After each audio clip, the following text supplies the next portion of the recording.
Cette émission spéciale tire à sa fin. Le dernier bloc musical de notre émission comprenait des grands du monde de la musique. Vous aurez reconnu Bob Dylan et John Lennon. Et quand on fait de la place aux grands, on doit aussi faire une place à mon prochain invité. J'ai l'honneur de recevoir M. Nourdine Chenoud. Bonjour, M. Chenoud. Bonjour. Merci d'être avec nous, premièrement. C'est gentil. Je vous souhaite la plus grande des bienvenues à Montréal. C'est gentil. Et merci de votre accueil. Ça nous fait vraiment, vraiment plaisir. Merci. Monsieur Chenoud, vous êtes un chanteur kabyle plus qu'établi. Vous êtes apparu sur la scène musicale dans les années 70. Oui. Vous êtes donc à peu près de la même génération que Idir ou Ait Mengelet. Donc, vous avez derrière vous des années d'histoire, de souvenirs, de rencontres également. Ma première question pour vous, tout en douceur, qu'est-ce que vous faites de bon ces temps-ci? De quoi votre quotidien a l'air depuis les derniers mois, les dernières années? Les dernières années, je fais toujours... je fais des compositions musicales, mais que j'ai pas encore produit. C'est-à-dire que je reste...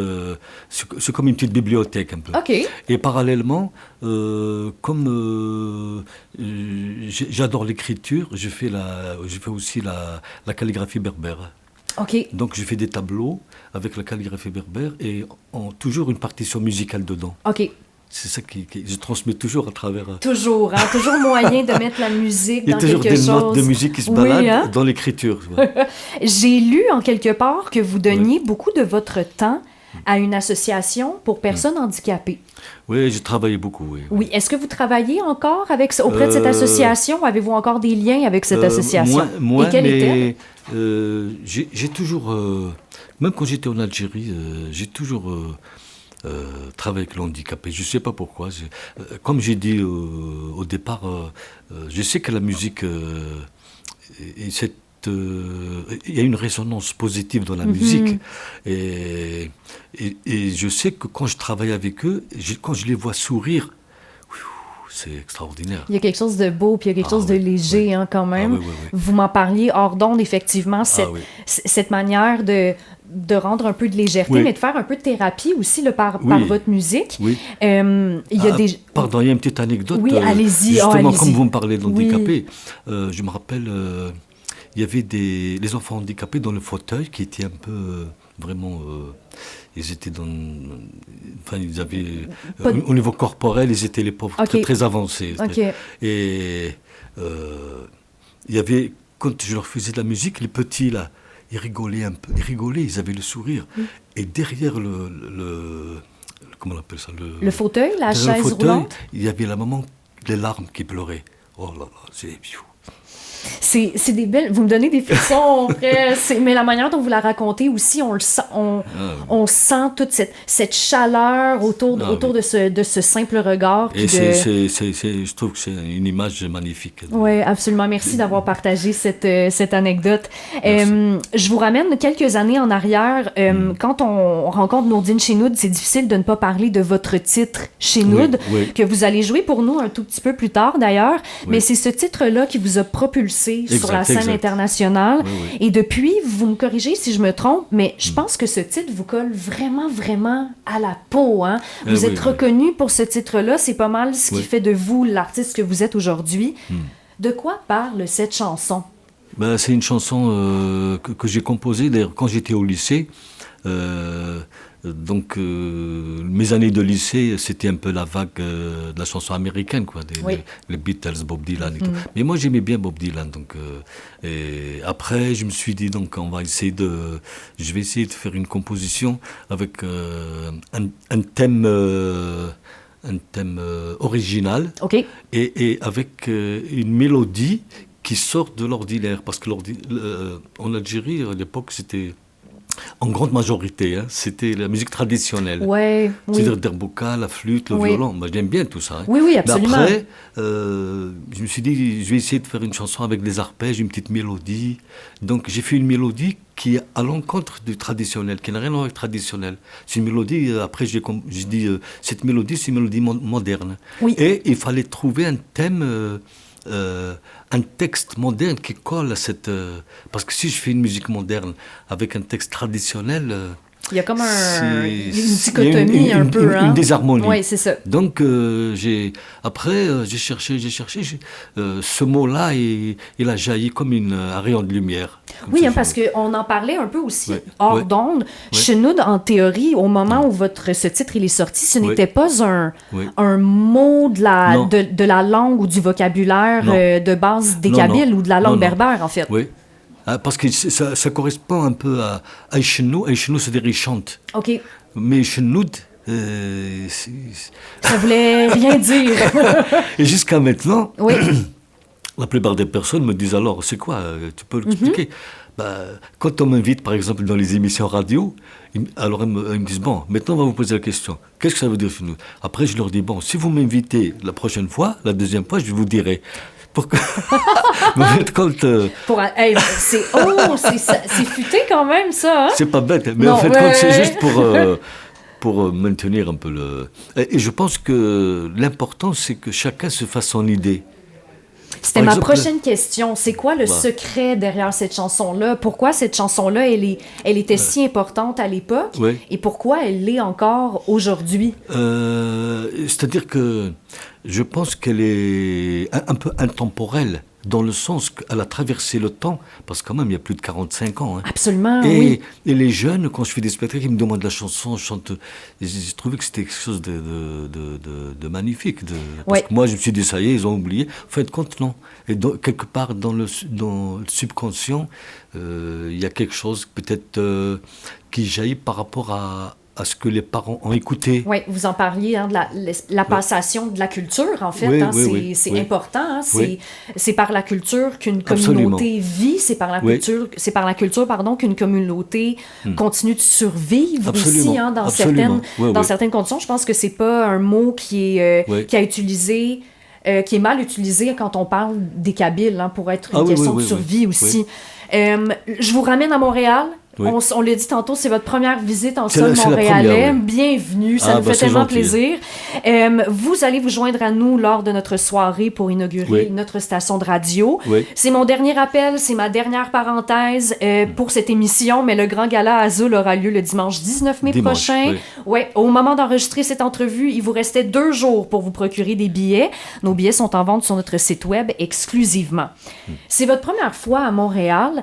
À quel genre d'accueil est-ce que vous vous attendez? On n'est pas obligé de rester dans la modestie, mais quand même un artiste qui a perduré à travers le temps, est-ce que vous vous attendez quand même à un accueil, somme toute, assez chaleureux, mais assez puissant aussi? C'est-à-dire que moi, je pars du principe que, comme j'ai dit au départ, que la vibration musicale, dans l'ensemble, il y a une émanation, une énergie positive. Donc, quand il y a cette énergie positive, je ne pense pas que l'énergie qui reçoit cette énergie va être à l'encontre de cette... Donc cette énergie positive, cette vibration, je pense qu'elle va être partagée par le public et on va certainement, tous les invités. Puis je souhaite qu'elle soit ressentie dans toute la salle, autant au niveau de notre équipe aussi, tout le monde. Et puis avec tout ce que vous avez fait comme publicité, comme communication, je pense que c'est très très bien. Je trouve que c'est très très bien. Pour en avoir quand même entendu certains mots, je pense que la communauté kabyle de Montréal a très très hâte à cette soirée. Je pense que les gens qui ont été invités lors de ce spectacle sont à l'image de ce qu'on veut faire avec Radio Azul aussi. Donc ça nous fait plaisir de vous avoir invité, bien évidemment. Donc vous êtes attendus de pied ferme par votre auditoire dimanche prochain. Mais avant de nous quitter pour aujourd'hui, vous nous offrez généreusement 2 chansons en prestation musicale en studio aujourd'hui. Il y a Chenoud, bien sûr, on ne peut pas passer à côté de ce titre quand on vous reçoit en studio, mais il y a aussi Salem que vous allez nous présenter. Une raison particulière pour pourquoi avoir choisi Salem aujourd'hui? Salémo, c'est une chanson que j'ai composée quand j'ai fait un spectacle au Sahara avec les Touaregs. Et il y avait un groupe qui chantait cette chanson, mais pas comme je la chante maintenant. Et ce thème-là, il m'est resté dans la tête. En même temps, Salémo, quand j'ai dit au responsable berbère la signification exacte, il m'a dit c'est la paix dans le cœur. C'est beau. C'est très beau. Alors moi, comme ça correspond, j'ai essayé de faire